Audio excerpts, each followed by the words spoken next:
कैसे हो आप लोग? सब ठीक ठाक, कुशल मंगल? तो पोस्ट दिवाली अब आज से हमारी रिवीजन क्लासेस दोबारा शुरू हो रही हैं। एंड दिवाली में थोड़ा सा तबीयत मेरी गड़बड़ हो गई थी क्योंकि ट्रैवलिंग बहुत थी।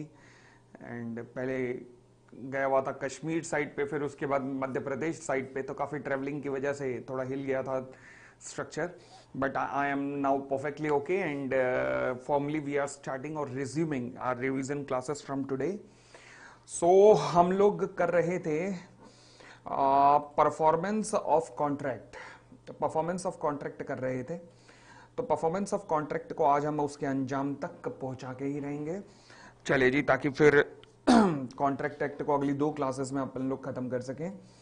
चले, हम लोग पैरा नंबर 7.5 तक कर चुके थे। अब पैरा नंबर 7.5 से आगे बढ़ना शुरू करते हैं। पैरा नंबर 7.5 से आगे बढ़ना शुरू करते हैं। बोलो टेन टेन टेन।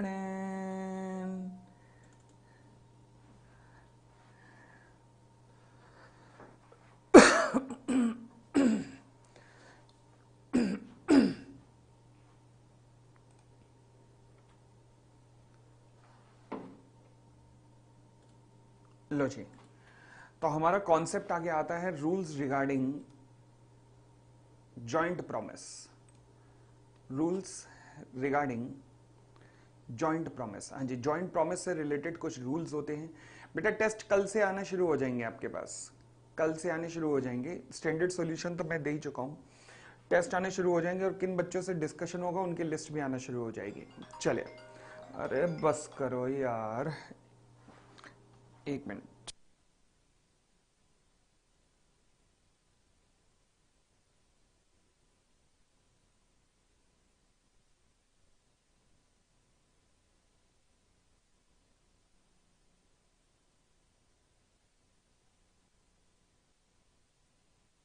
जी, रूल्स रिगार्डिंग जॉइंट प्रॉमिस क्या कहता है? कहता है जी देखो, कई बार ऐसा हालात होते हैं कि एक नहीं, एक से ज्यादा प्रॉमिसर अगर हो, एक से ज्यादा प्रॉमिसर हो। फॉर एग्जांपल मान लीजिए लोन लिया है, कितने? 3 लोगों ने, ए बी सी। 3 लोगों ने अगर लोन लिया है, अब तीनों ने वादा किया। लोन किससे लिया था? राम से। ए बी सी, तीनों ने 3 लाख रुपए का लोन लिया। किससे लिया? राम से। और वादा किया राम हम तुझे पे करेंगे। अच्छा, अब सवाल उठा कि अगर तो कुछ और नहीं दे रखा, तो तीनों की लायबिलिटी क्या होगी? इक्वल, 1:1:1, यानी कि 1 लाख 1 लाख 1 लाख। इसे कहते हैं जॉइंट लायबिलिटी। ओके, फिर उसके बाद लायबिलिटी सेवरल भी होती है। सेवरल इन द सेंस कि राम ने लोन क्यों दिया था? ए की शक्ल देखकर। अच्छा, ए की शक्ल क्या थी? राम ए को जानता था, राम किसी और को नहीं जानता था, राम केवल ए को जानता था। तो इसलिए राम ने ए से कहा, देख ए, मैं तो तुझे जानता हूं और तेरा मुंह देखकर ही मैंने लोन दिया है। अब मुझे नहीं पता, ड्यू डेट है, मेरा पैसा तू ही वापस कर, मुझे सारा पैसा उठा वापस कर। क्या ऐसा हो सकता है कि राम ए को ही मजबूर करे सारा पैसा वापस करने को? यस। और ए को ही 3 लाख रुपए देना पड़े? यस। इसे कहते हैं सेवरल लायबिलिटी। यानी कि हर ये जो जॉइंट प्रोमिसर्स होते हैं, इनकी लायबिलिटी जॉइंटली भी होती है एंड सेवरल भी होती है। क्लियर है? तो ये पहला रूल है, जॉइंट एंड सेवरल लायबिलिटी। उसके बाद मान लीजिए राम ने सारा पैसा राम ने सारा पैसा ए से रिकवर कर लिया। अब ए का तो नुकसान हो गया। लॉ कहते हैं ना ना ना। क्यों? लॉ कहता है ए बेटा, अब तू रिकवर कर सकता है बी और सी से उनके रिस्पेक्टिव हिस्से 1-1 लाख रुपए उनसे रिकवर कर सकता है। तो यानी कि सेकंड रूल बना, राइट टू क्लेम कंट्रीब्यूशन। अगर सारा अमाउंट ए ने पे किया है तो A has a right to recover the balance contribution from B and C. कोई दिक्कत तो नहीं? एक तो तुम हाँ नहीं बोल रहे ना, बोलो ना हाँ, बोलो हाँ। थर्ड, मान लीजिए ए जब शेयर करने गया किससे? बी और सी से, तो बी से भी आ गया, बी से उसका हिस्सा आ गया, परंतु सी जो है वो इंसॉल्वेंट हो गया। अच्छा, इंसॉल्वेंसी में सी से केवल 20% रिकवर हो पाया। सी का हिस्सा कितना बनता था? 1 लाख रुपए। अब कितना रिकवर हो पाया? 20% ओनली, क्योंकि वो इंसॉल्वेंट हो गया था। तो यानी कि 20,000 रिकवर हो पाया। अब जो 80,000 रुपए का लॉस हुआ है सी के हिस्से का, वो कौन शेयर करेंगे? वो ए और बी इक्वली, यानी कि 40,000 शेयर करेंगे। यानी कि duty to share loss from the default in contribution. Duty to share loss from the default in the contribution, ये मेरा तीसरा रूल बन गया। आई होप कोई दिक्कत नहीं। चौथे रूल की तरफ आते हैं।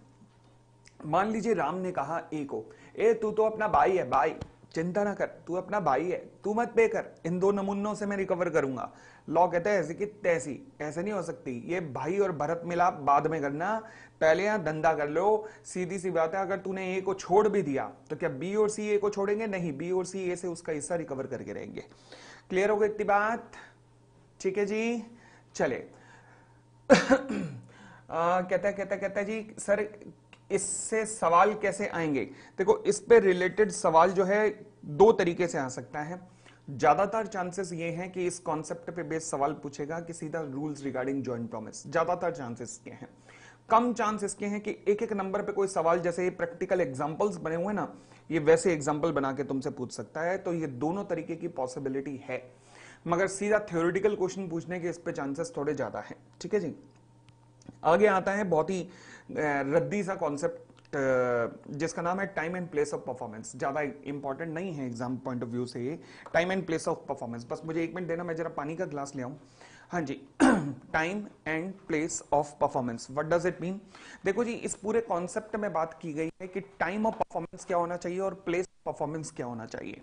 अगेन, टाइम ऑफ परफॉर्मेंस क्या होना चाहिए एंड प्लेस ऑफ परफॉर्मेंस क्या होना चाहिए, इस बात की गई है। अच्छा, बात एक ध्यान रखना, अगर तो टाइम प्रिस्क्राइब्ड है, अगर तो टाइम स्पेसिफाइड है कि हाँ जी इस टाइम परफॉर्मेंस होनी चाहिए, तो उसी टाइम पे होनी चाहिए बिजनेस आवर्स के अंदर।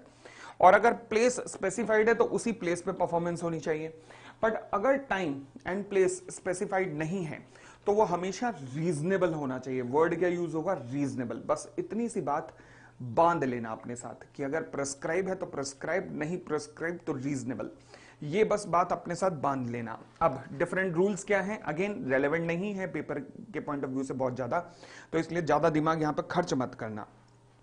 कहता है जी time for the performance of the promise where no application is to be made। no application is to be made मतलब आपको सामने वाला ना अप्लाई नहीं करेगा, ये अब आपकी रिस्पॉन्सिबिलिटी है कि आप परफॉर्म करो। मतलब ड्यू डेट आ चुकी है, आप चुपचाप उसको पेमेंट करो, ये आपकी रिस्पॉन्सिबिलिटी है। तो time for the performance of promise where no application is to be made and no time is specified. जैसे ही आपको पता लगे कि नो टाइम इज स्पेसिफाइड, तो यानी कि परफॉर्मेंस कब होनी चाहिए? रीजनेबल टाइम में। बड़ी सीधी सी बात हो गई। परफॉर्मेंस कब होनी चाहिए? रीजनेबल टाइम में। The engagement must be performed with in a reasonable time. बस ये की वर्ड है, ध्यान रखना, ये की लाइन है, सबसे की लाइन यही है। आगे फिर कहता है सेकंड रूल, कहता है time and place for the performance of promise where time is specified. ओ, टाइम स्पेसिफाइड है and no application is to be made, मतलब सामने वाला अप्लाई नहीं करेगा, बट टाइम स्पेसिफाइड है। बहुत अच्छी बात है, टाइम स्पेसिफाइड है तो परफॉर्मेंस कब होनी चाहिए? स्पेसिफाइड टाइम पे। बात सिंपल सी है भाई, दिमाग लगाने की जरूरत है नहीं। अच्छा, कहता promisor may perform it any time during the usual hour of business, मतलब बिजनेस आवर्स में, on such day and place, जो कि जहां पर इसे परफॉर्म होना था, मतलब जो कि प्रेस्क्राइब्ड है, जो कि प्रेस्क्राइब्ड है। आप सिंपल सा लिख सकते हैं इसकी जगह एट, क्योंकि यहां पे लिखा है ना वेयर टाइम इज स्पेसिफाइड, तो आप यहां पे लिख सकते हैं usual hour of business at specified time. लो जी, दैट्स इट।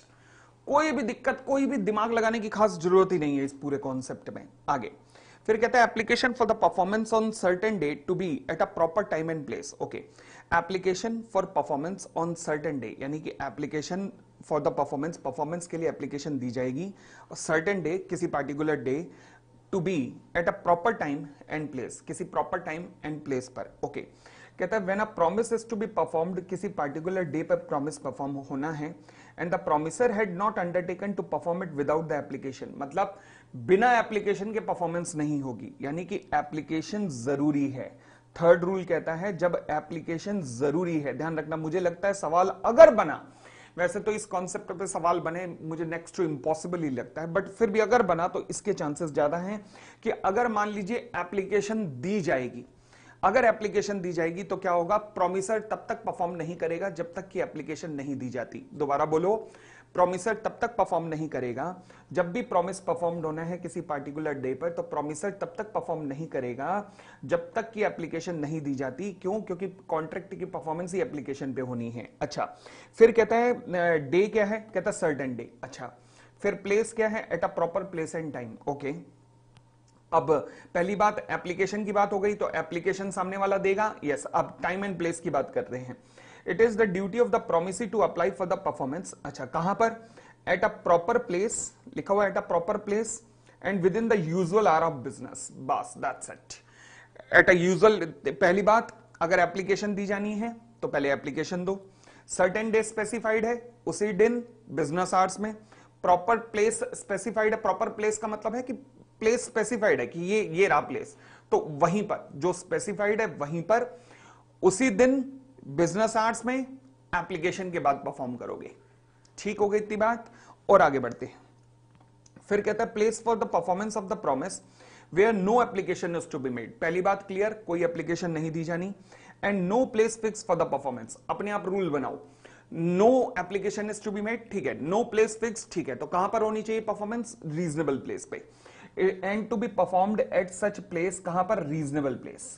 कौन सा? It is duty of the promisor to apply to the promisee to appoint a reasonable place for the performance of promise and to perform it at such a place. बस जी, reasonable place पे perform होनी चाहिए, बस इतनी सी बात ध्यान रखना। दोबारा से सुन लो, दोबारा से सुन लो। कहता है place for the performance of promise where no application to be made, where no application to be made and no place fixed for the performance. यानी कि अगर कोई प्लेस फिक्स नहीं है तो परफॉर्मेंस कहां पे होगी? रीजनेबल प्लेस पे। बट यहां पर एक बात समझ लेना, वो क्या है? कहता है यहां पर प्रोमिसर की रिस्पॉन्सिबिलिटी है। वैसे तो रिस्पॉन्सिबिलिटी बनती है किसकी? प्रोमिसी की, कि अप्लाई करे कि भैया परफॉर्म कर दो। बट यहां पर प्रोमिसर की रिस्पॉन्सिबिलिटी बनती है क्या? कि प्रोमिसी से पूछे कि बता दे भाई वो रीजनेबल प्लेस जहां पर मुझे परफॉर्म करना है, और जो वो प्लेस बताएगा प्रोमिसर वहीं पर परफॉर्म करेगा। मैं एक बार सारे रूल्स को दोबारा गो थ्रू करवाऊंगा अभी। फिर कहता है performance in a manner or at a time prescribe or sanction by the promisee. लो जी, प्रोमिसी ने पहले ही बता रखा है ये टाइम है, ये प्लेस है, तो भैया जो प्रिस्क्राइब है वो या जो सैंक्शन है उसके अनुसार ही होना चाहिए। चलिए एक बार दोबारा से रिकॉल करते हैं सभी के सभी रूल्स को। अगेन इंपॉर्टेंट नहीं है बट फिर भी क्योंकि है सिलेबस में तो क्या करें। पहला रूल ध्यान रखिएगा, time for the performance of promise. Time की प्रॉब्लम है, टाइम क्या होना चाहिए? अगर कोई भी एप्लीकेशन जो है, where no application is to be made and no time is specified, अगर कोई भी टाइम स्पेसिफाइड नहीं है, कोई भी एप्लीकेशन नहीं दी जानी, तो फिर रीजनेबल टाइम में परफॉर्मेंस होनी चाहिए। रीजनेबल टाइम में परफॉर्मेंस होनी चाहिए, पहली बात। ठीक है जी। दूसरा, time and place for the performance of promise where time is specified. Time is specified तो परफॉर्मेंस कब होनी चाहिए? जो भी टाइम स्पेसिफाइड है। The promisor may perform it at any time during the usual hours of business at a specified time. ठीक है जी। या फिर खाली इतना भी लिख दोगे ना, the promisor may perform it at a specified time, तो भी चलेगा। तीसरा रूल कहता है application for the performance on certain date to be at a proper time and place. मतलब एप्लीकेशन दी जानी चाहिए परफॉर्मेंस के लिए। कौन अप्लाई करेगा? प्रोमिसी अप्लाई करेगा। किसको? प्रोमिसर को, कि भाई तूने वादा किया है निभाने के लिए, आजा बेटा आजा, जल्दी वादा निभा दे। तो कहता है प्रोमिसर तब तक नहीं निभाएगा जब तक एप्लीकेशन प्रोमिसी की तरफ से नहीं आएगी। यानी कि when the promise is to be performed on certain day and the promiser had not undertaken to perform it without the application, then it is the duty of the promisee to apply for the performance at a proper place and within the usual hours of business। ठीक है जी। Next कहता है place for the performance of promise. अभी तक हम time की चर्चा कर रहे थे, अब place. Place for the performance where no application is to be made and no place fix for the performance. अच्छा जी, ये पॉइंट भी देख लेना, थोड़ा सा रेलेवेंट है ये भी। अब क्या होगा? तो लॉ कहता है जी अब होगा क्या कि कोई एप्लीकेशन नहीं दी जानी, बिल्कुल ठीक, कोई एप्लीकेशन नहीं दी जानी, तो अब प्रोमिसर प्रोमिसी को फोन करके पहले पूछेगा कि बता भाई परफॉर्मेंस किस जगह पर करनी है, बता भाई परफॉर्मेंस मुझे किस जगह पे करनी है। क्लियर हो गई इतनी बात? चलेगा।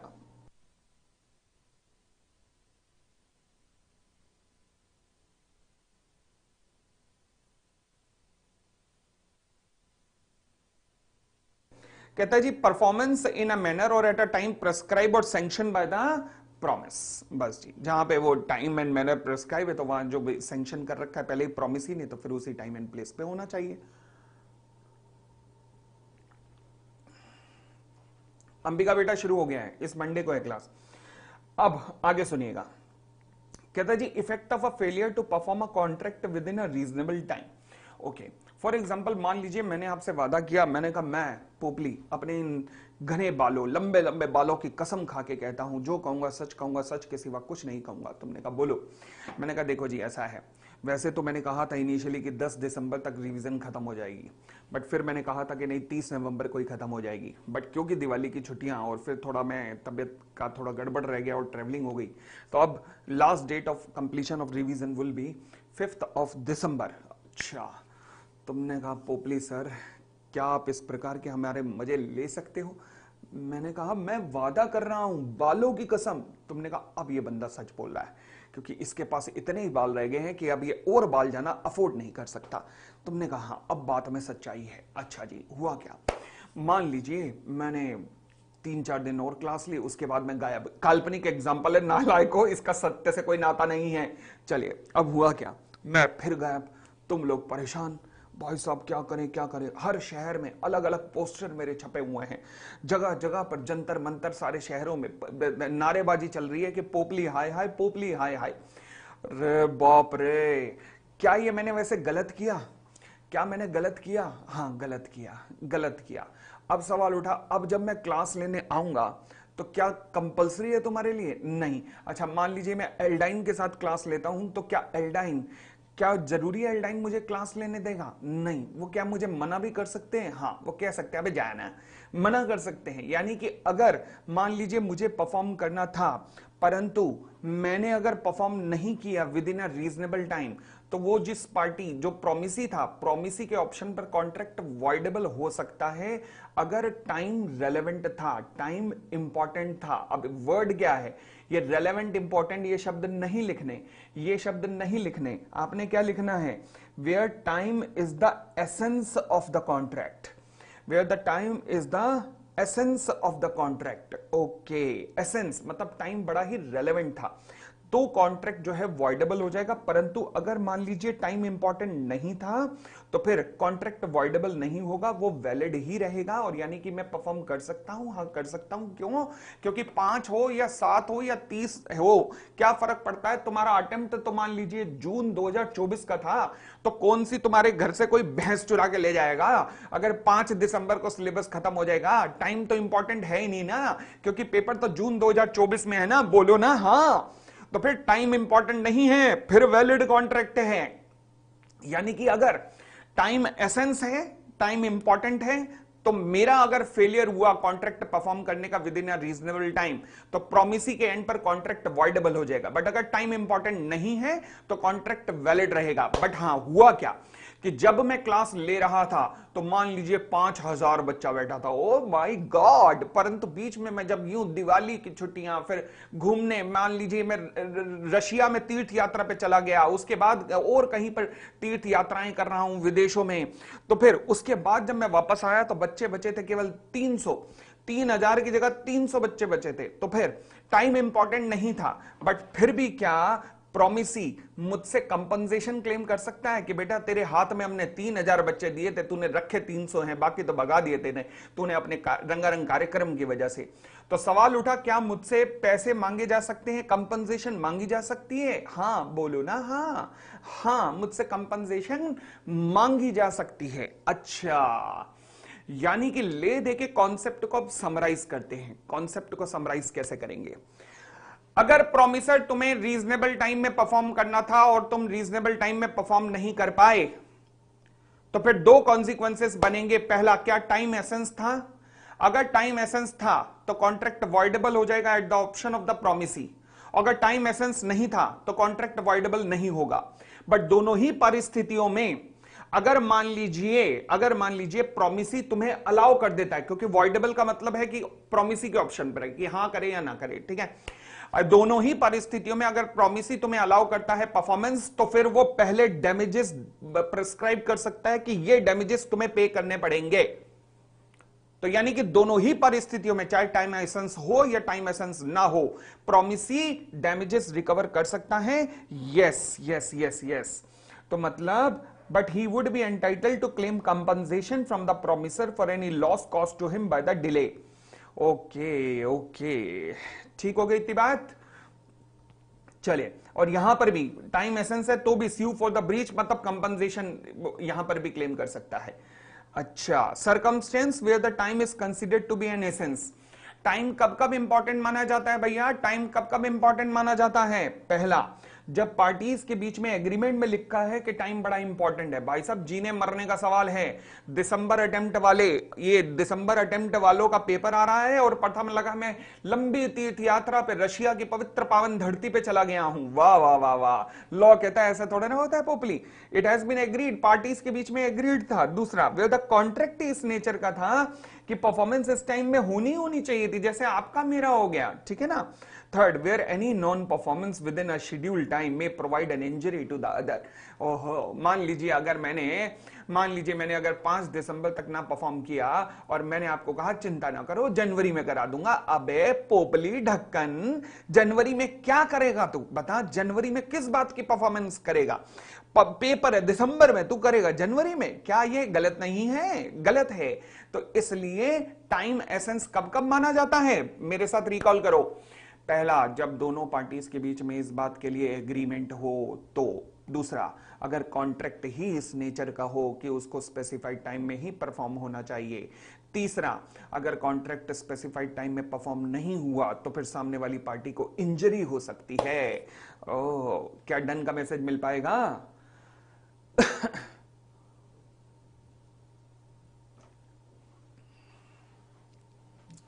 चलिए, फिर effect of acceptance of performance out of the time. यानी कि अगर सामने वाली पार्टी प्रॉमिसी अगर मान लीजिए with in reasonable time perform नहीं हुआ, रीजनेबल टाइम के बाद भी परफॉर्मेंस एक्सेप्ट कर रही है, तो क्या वो डैमेजेस क्लेम कर सकती है? यस, डैमेजेस क्लेम तो कर सकती है, बिल्कुल बिल्कुल डैमेजेस क्लेम कर सकती है। कहता है where the time is essential the promisee may waive his right to repudiate the contract. चाहे एसेंस भी हो कॉन्ट्रैक्ट, चाहे टाइम एसेंस हो तो भी वो वेव कर सकता है अपना right to resign the contract और परफॉर्मेंस को हां कह सकता है, बट हां कहने से पहले वो डैमेजेस प्रिस्क्राइब कर सकता है। When the promiser failed to perform the promise, in that case he may accept the performance at any time other than that agreed, but in such a case he cannot claim compensation है। he cannot, हाँ बाद में नहीं कर सकता, पहले बताना पड़ेगा तभी कर सकता है। He cannot claim compensation for any loss occasioned by non-performance of promise at the time agreed unless, word देखना, at the time of acceptance of performance he has given a notice to the promiser of his intention to claim compensation। अब ध्यान रखना इस पे question बनेगा कैसे? Question बनाएगा contract हुआ प्लस टाइम एसेंस है प्लस ब्रीच हो गया, राइट क्या होगा? प्रोमिसर का, सॉरी प्रोमिसी का, और right of promisee to claim damages क्या होगा? ध्यान रखना, ये ऐसा सवाल बनाएगा अगर बनाया तो। टाइम एसेंस है भाई, टाइम एसेंस नहीं है तो हमने ऊपर पढ़ ही लिया कि वो डैमेजेस क्लेम कर सकता है, बट अगर टाइम एसेंस है तो डैमेजेस क्लेम कर सकता है। हां, अगर परफॉर्मेंस एक्सेप्ट करने से पहले उसने पहले ही बता दिया है, has given a notice to the promisor of his intention to claim compensation. ये बहुत इंपॉर्टेंट लाइन है, बहुत इंपॉर्टेंट लाइन है। समझ आ गई बात? बोलो ना हाँ। चलिए,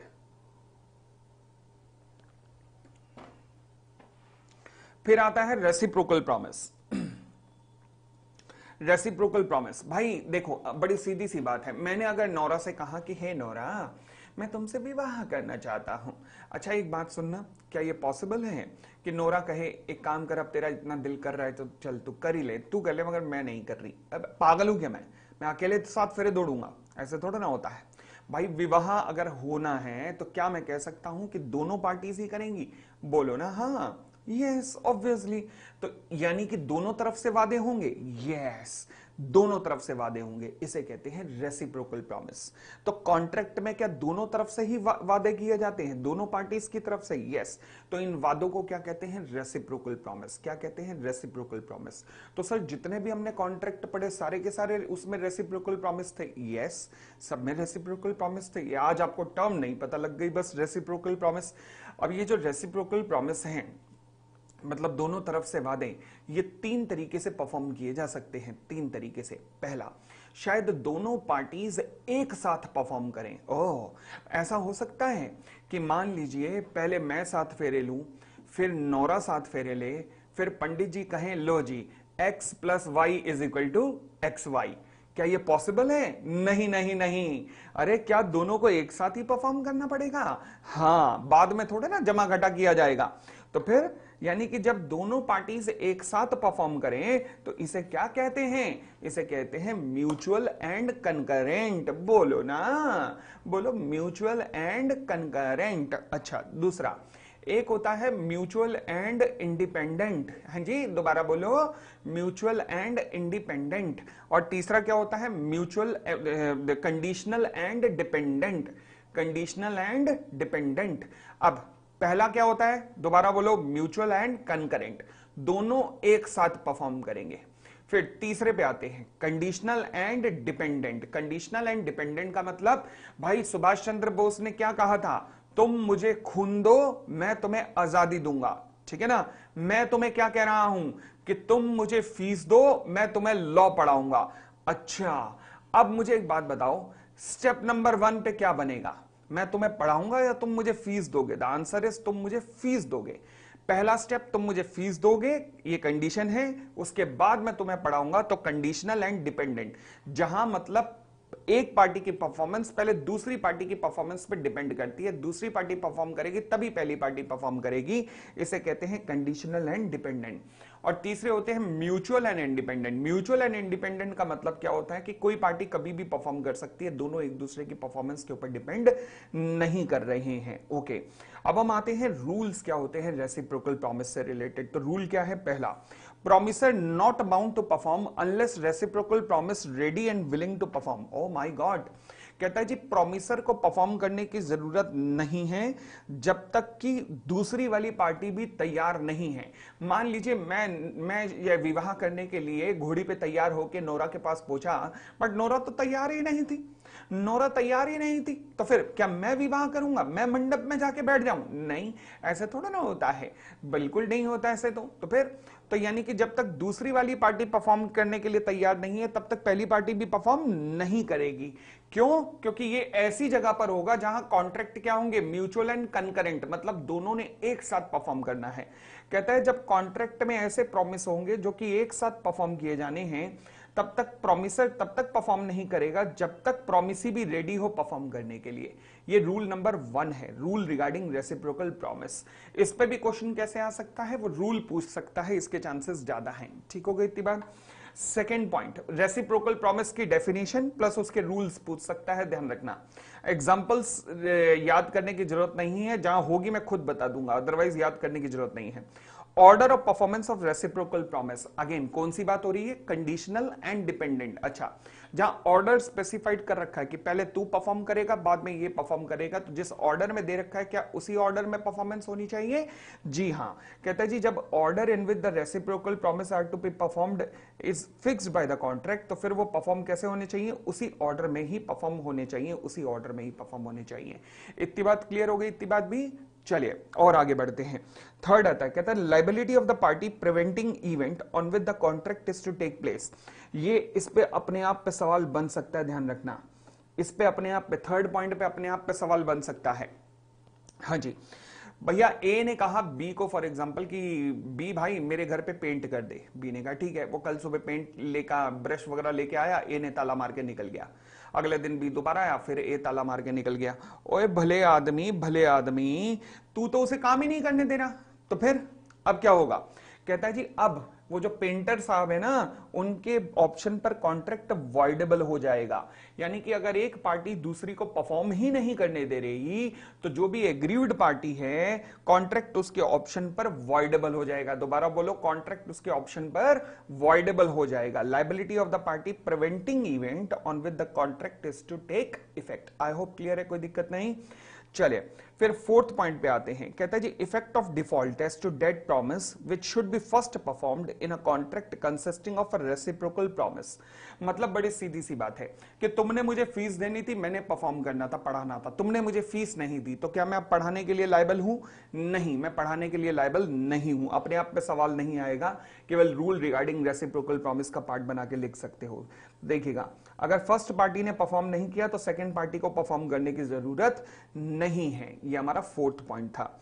फिर आता है फिफ्थ पॉइंट, कहता है जी reciprocal promise to do certain things that are legal and also certain other things that are illegal. मतलब कुछ लीगल है, कुछ इलीगल है, तो लीगल पार्ट वैलिड है, इलीगल पार्ट इलीगल है। समझ आ गई बात? बड़ी सीधी सी बात है, ऑलरेडी लास्ट क्लास में भी ऐसा डिस्कस किया था हमने। चलिए फिर कहता है alternate promise one branch being illegal. Alternate promise मतलब जहां पर एक ब्रांच इलीगल है, एक लीगल है।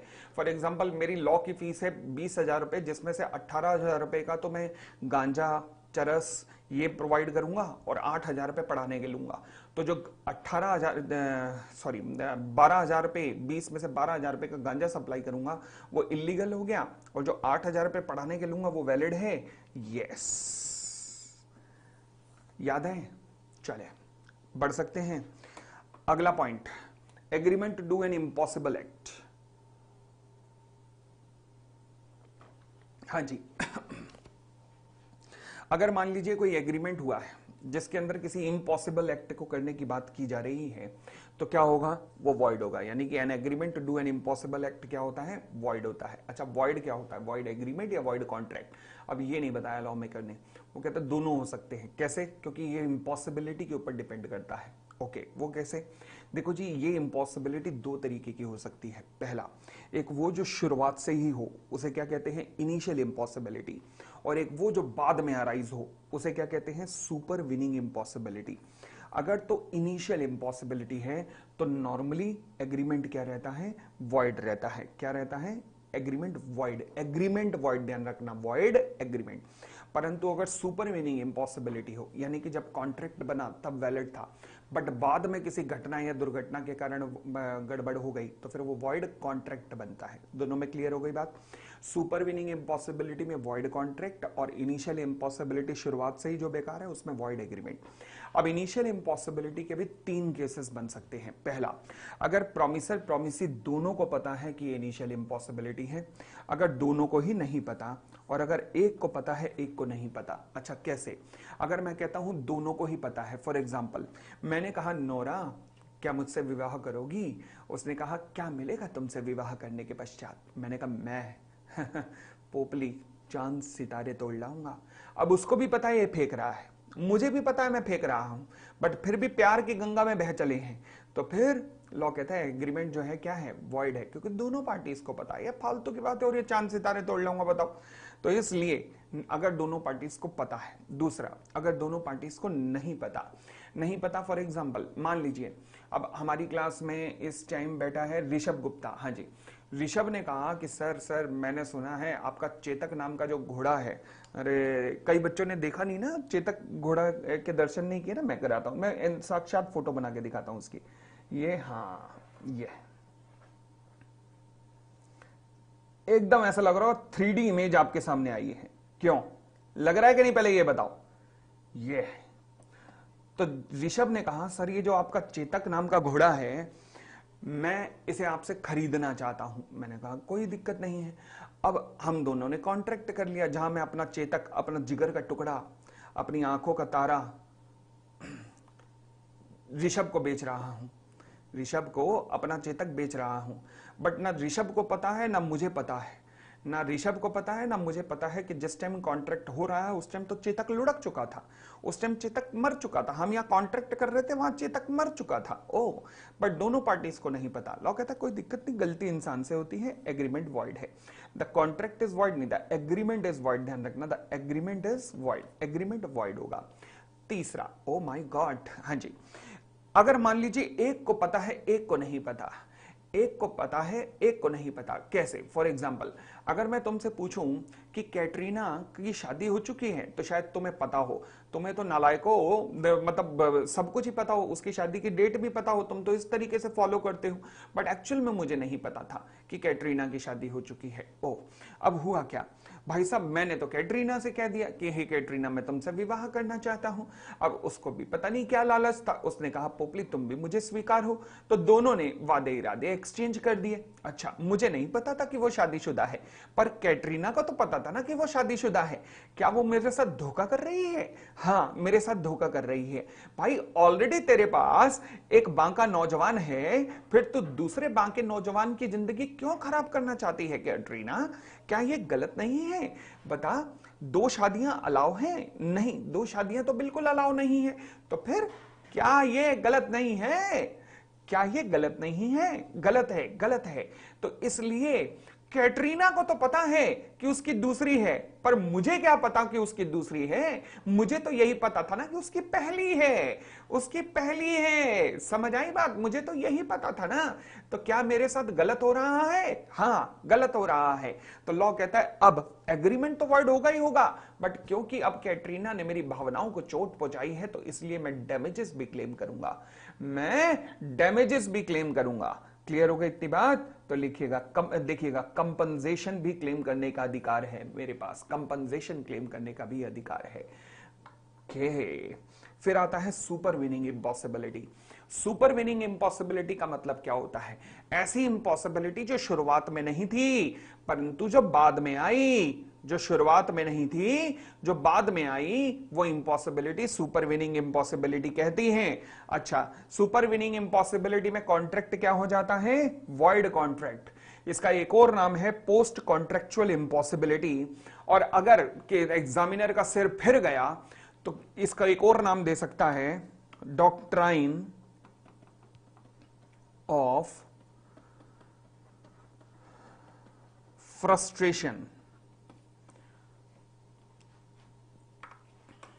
क्या नाम दे सकता है? डॉक्ट्राइन ऑफ फ्रस्ट्रेशन, यह नाम भी दिया जा सकता है इसे।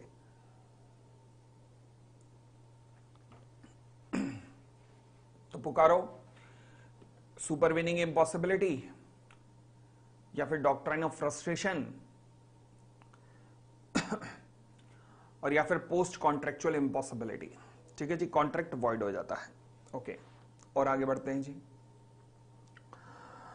अगला कॉन्सेप्ट बहुत सुपर डुपर पुपर टुपर इंपॉर्टेंट है, जिसका नाम है एप्रोप्रिएशन ऑफ पेमेंट। क्या नाम है? Appropriation of payment. Okay, appropriation of payment कब आएगा, कब लगेगा? अच्छा, ध्यान रखना, एप्रोप्रिएशन ऑफ पेमेंट का जब भी आ जाए सवाल तो ये रेंज में आ रहा है, हमेशा 4, 5, 6 नंबर की रेंज में आ रहा है। तो एक बात का ध्यान रख लेना, पहले एप्रोप्रिएशन ऑफ पेमेंट को डिफाइन करना, उसके बाद उसके रूल्स जो हैं वो रूल्स जरूर लिख के आना।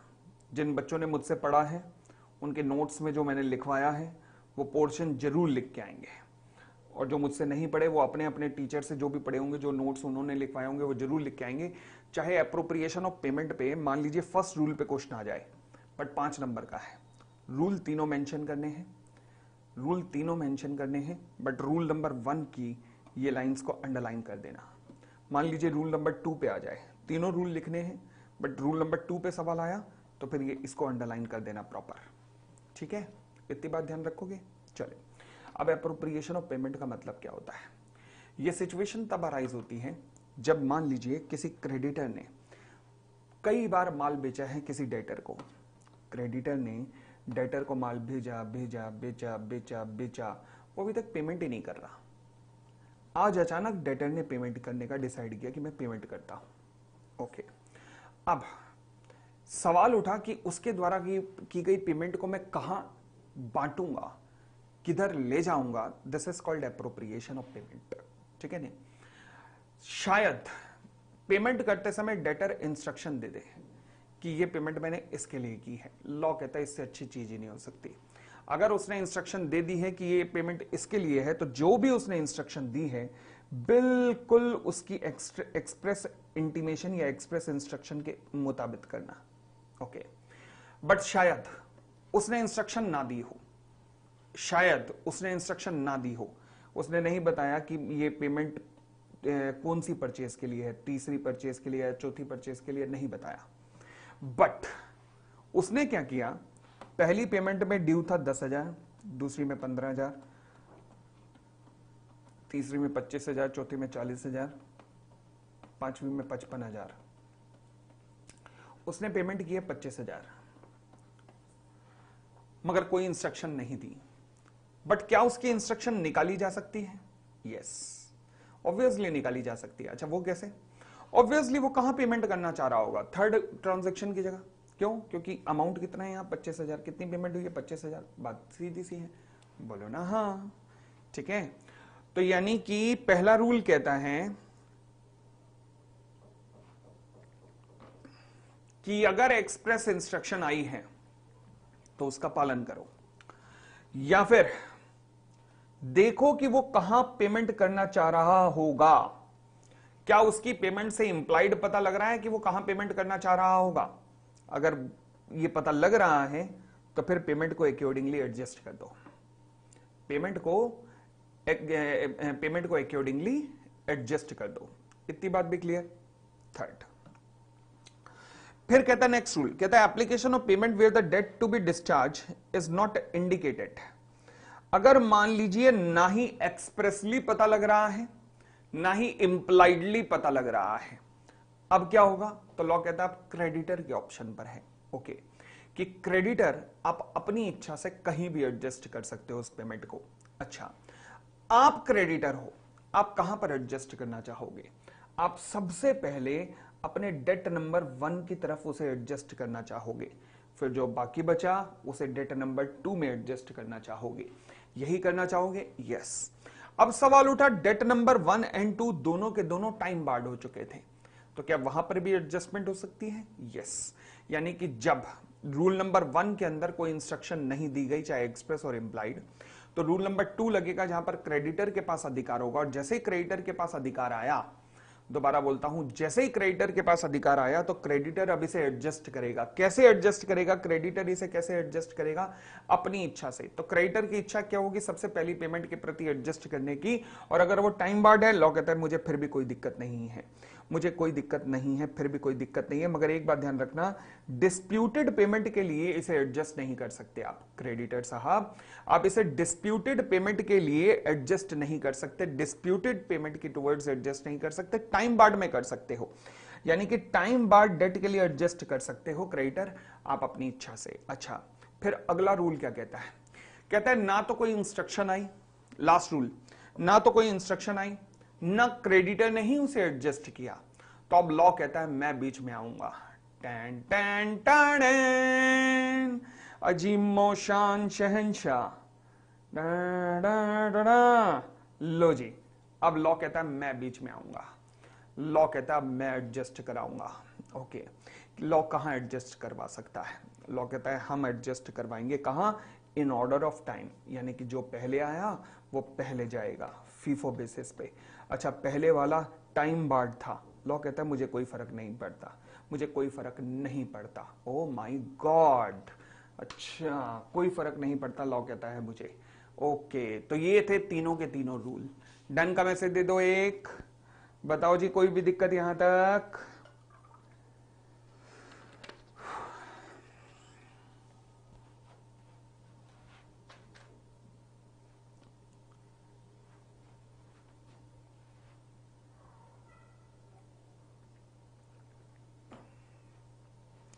डिस्प्यूटेड डेट का मतलब होता है कि तुमने मुझे माल बेचा था शरणदीप, तुम्हारे माल बेचते ही मैंने तुम्हें एक नोटिस जारी किया कि जो माल आया है ये इंफीरियर क्वालिटी का है, मैं इसकी पेमेंट नहीं करूंगा।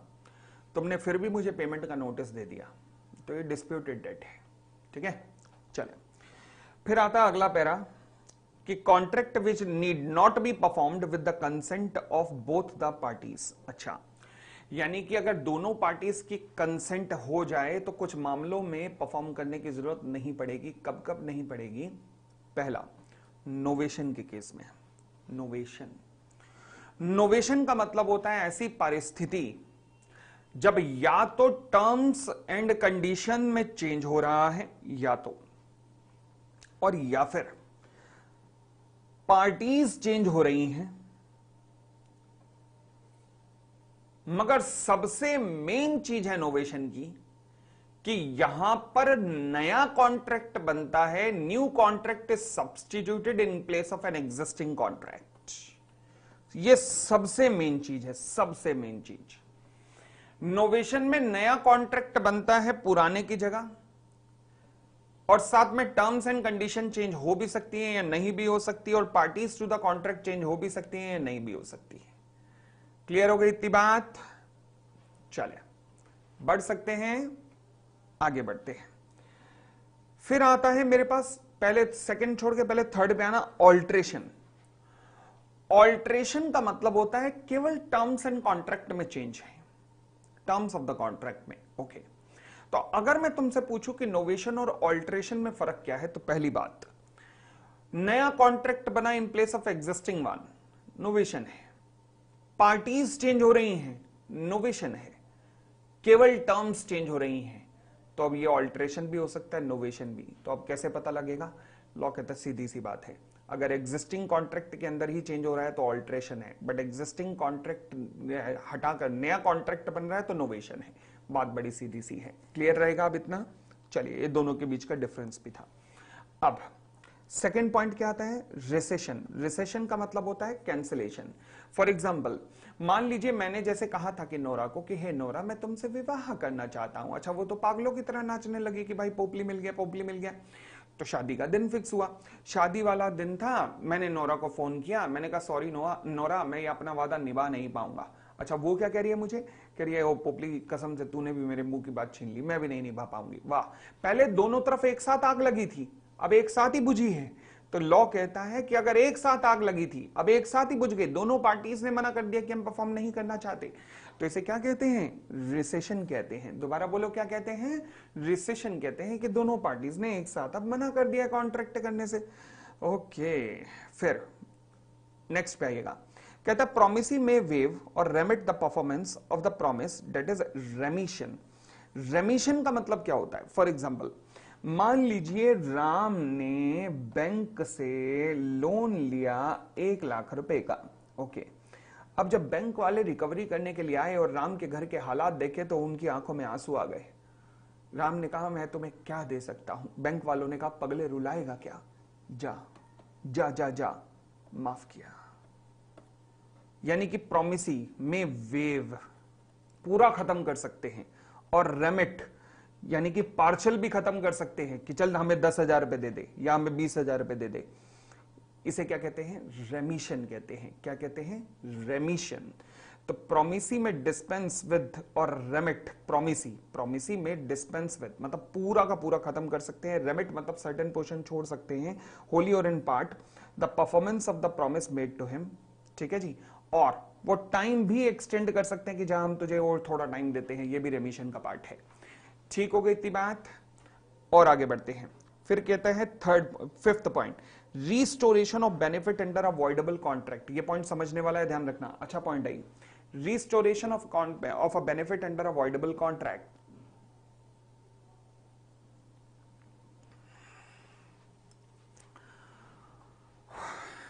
मतलब ये राम है, ये सुलेमान है।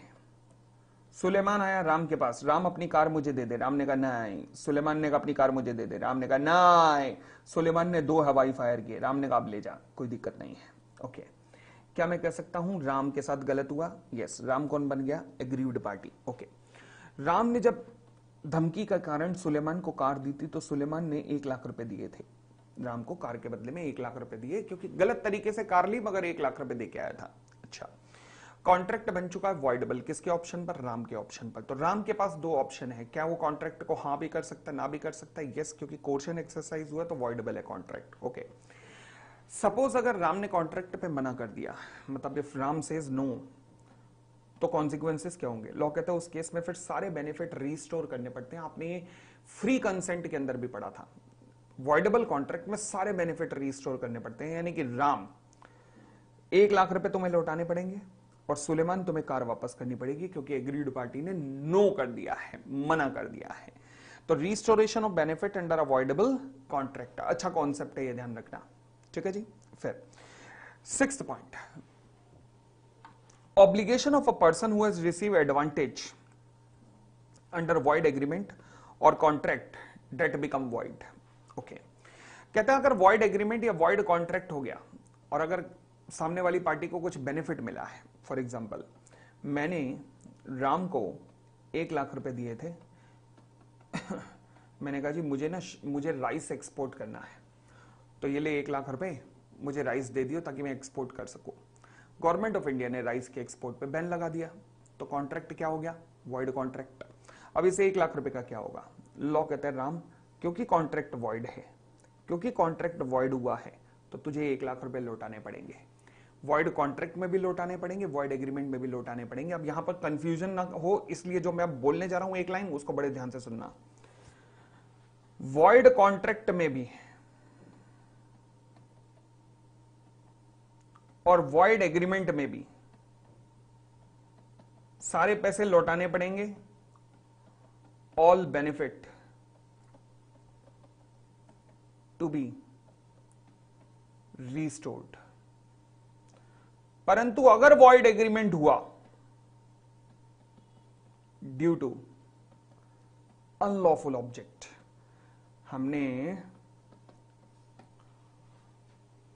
वॉइड एग्रीमेंट के चैप्टर में किया था, unlawful object, for example agreement in restraint of trade, agreement in restraint of marriage, agreement in restraint of legal proceedings, for example maintenance temporary, ये सारे। तो फिर क्या होगा? फिर क्या होगा? वहां पर ये रूल नहीं लगता, नो नीड। इतने से पॉइंट में लिखा नहीं हुआ ये पॉइंट, बट वॉइड एग्रीमेंट के पॉइंट और इसको मिलाकर क्रक्स को ध्यान रख लेना, अगर पेपर में आ जाए ध्यान रख लेना, मैं रिकॉल करवाता हूं। वॉइड कॉन्ट्रैक्ट के अंदर भी अगर मान लीजिए कॉन्ट्रैक्ट वॉइड हुआ तो आपने जो भी एडवांस दिया है वो आपको सारा वापस मिलेगा। वॉइड एग्रीमेंट के अंदर भी अगर आपने एडवांस दिया है तो वो भी सब वापस मिल जाएगा। पर अगर वॉइड एग्रीमेंट अनलॉफुल ऑब्जेक्ट के कारण है तो जो भी आपने पे किया है कुछ भी वापस नहीं मिलेगा। फॉर एग्जांपल मैंने जज साहब को दिए थी रिश्वत वापस नहीं मिलेगी, खत्म खत्म।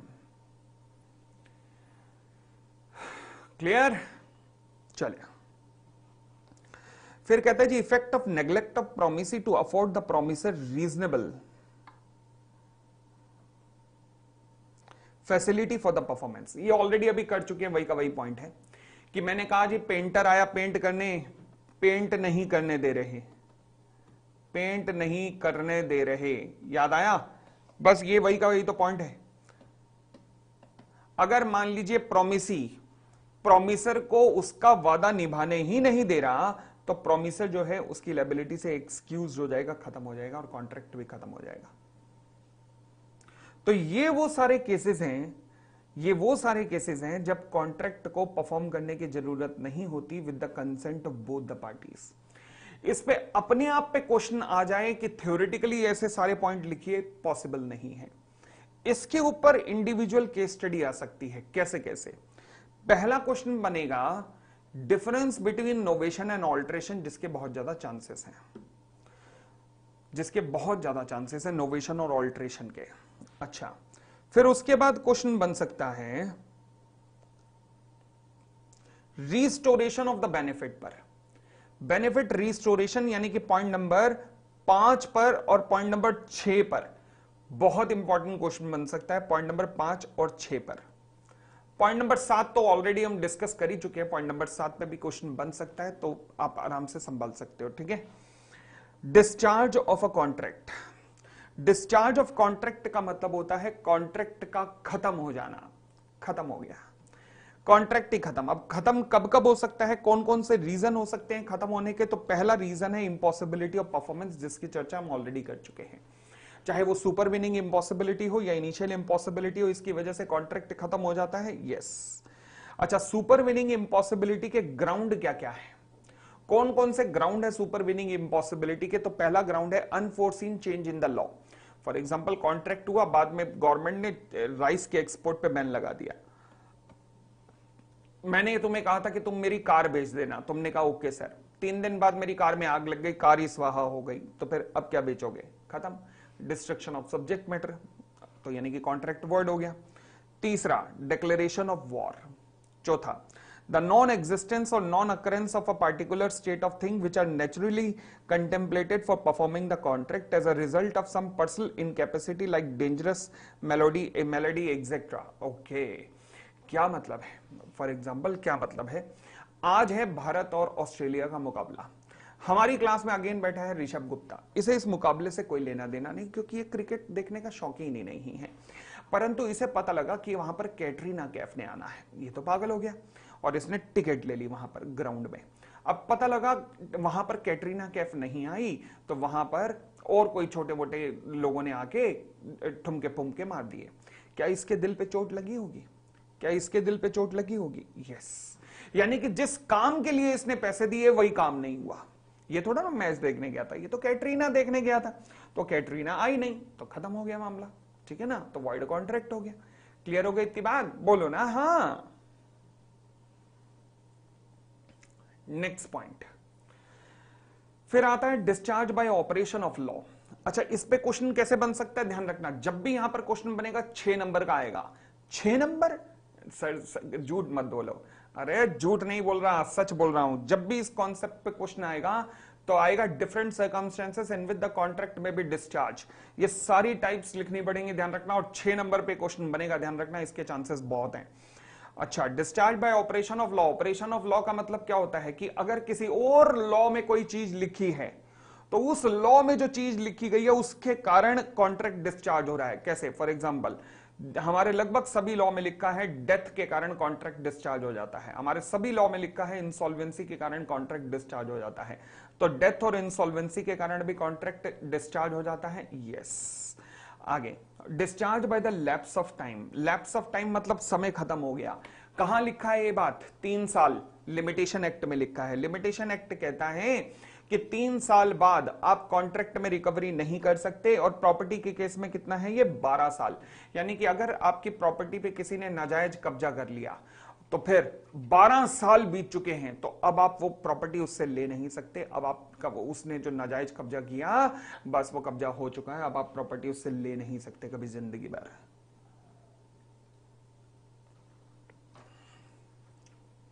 प्रॉपर्टी को छोड़कर ये कितना है? 3 साल। ठीक है जी। डेथ इम्पॉसिबिलिटी ऑफ परफॉर्मेंस में नहीं आना चाहिए। क्यों नहीं आना चाहिए? पर्सनल वाले नेचर के कॉन्ट्रैक्ट नहीं होते, तो फिर पर्सनल नेचर वाले कॉन्ट्रैक्ट में ममता, फॉर एग्जांपल, मान लीजिए जिस लेवल का मैं आपको चेतक बना के दे रहा हूं, अगर मैं लुढ़क गया तो क्या मेरा छोटा पोपली भी इस लेवल का चेतक बना पाएगा? नहीं बना पाएगा ना। तो फिर कॉन्ट्रैक्ट मेरे मरने के बाद डिस्चार्ज हो गया ना। समझ आया ममता? चलिए, मैंने कहा कैटरीना से, हे कैटरीना, नोरा से, हे नोरा, मैं तुमसे विवाह करना चाहता हूं। विवाह से 1 दिन पहले मैं लुढ़क गया, तो क्या अब मेरा छोटा पोपली घोड़ी पे चढ़ के जाएगा? नहीं भाई, पर्सनल नेचर का कॉन्ट्रैक्ट था। ठीक है ना? चलिए और आगे बढ़ते हैं। Discharge by performance of contract. अच्छा, परफॉर्मेंस ऑफ कॉन्ट्रैक्ट में एक्चुअल परफॉर्मेंस, अटेम्प्टेड परफॉर्मेंस दोनों लिख सकते हो। वहां पे जितना भी हमने ऑलरेडी परफॉर्मेंस में डिस्कस किया, 6 नंबर पे लिखना पड़ेंगे, 2 पेज लगभग। Discharge by merger of rights. Merger of rights का मतलब होता है कई बार कॉन्ट्रैक्ट ऐसा हो जाता है कि कुछ इंफीरियर राइट वाला कॉन्ट्रैक्ट सुपीरियर राइट वाले कॉन्ट्रैक्ट में मर्ज हो जाता है, तो इस केस में भी कॉन्ट्रैक्ट डिस्चार्ज हो सकता है। से फॉर एग्जांपल, मान लीजिए मैं जहां पर पढ़ा रहा हूं, मान लीजिए मैं इस मकान का टेनेंट हूं और मैं इसका किराया देता हूं 20,000 रुपए महीना। मैं यहां का टेनेंट हूं, मैं यहां का 20,000 रुपए महीना किराया देता हूं। 3 महीने हुए थे, मैंने मालिक को बुलाया, मैंने कहा ले पकड़ 50 लाख, मकान मेरा हुआ। उसने कहा डन। फिर अगले महीने उसका फोन आया कि सर आपने वो मुझसे मकान लिया था। मैंने कहा हाँ।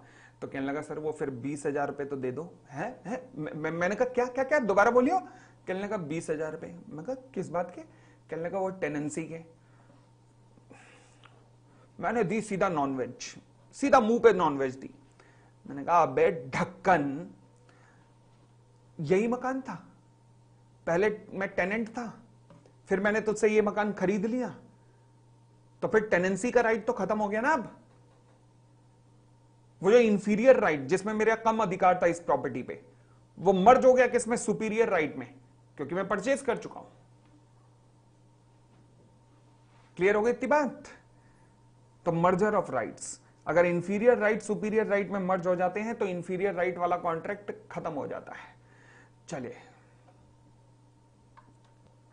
फिर discharge by breach of contract. Breach of contract क्या हो सकती है? कल का टॉपिक है हमारा ब्रीच, दो तरीके की हो सकती है, एक एंटीसिपेटरी ब्रीच और एक एक्चुअल ब्रीच, कल की क्लास का टॉपिक है। चलिए,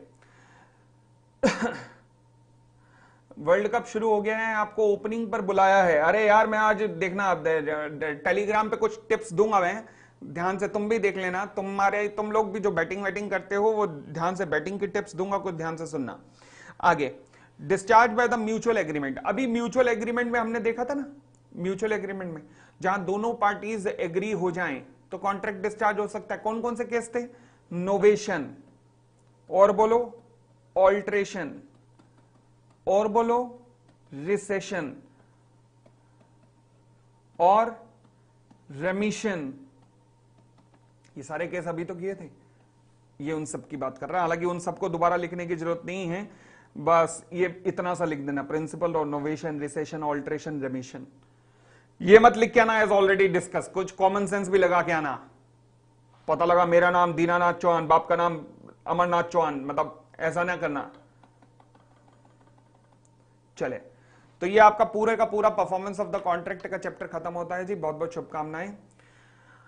अब हमारा कल होगा ब्रीच ऑफ कॉन्ट्रैक्ट, और परसों हम लोग कॉन्ट्रैक्ट एक्ट खत्म कर देंगे, परसों। ठीक है, चलिए, तो धन्यवाद, धन्यवाद, बहुत बहुत धन्यवाद, thank you, bye bye, take care, and बहुत बहुत शुभकामनाएं आपको आज के वर्ल्ड कप फाइनल के लिए। एंड ईश्वर आप सबकी प्रार्थना दुआएं स्वीकार करे और भारत को विश्व विजयी बनाए। धन्यवाद, थैंक यू, बाय बाय।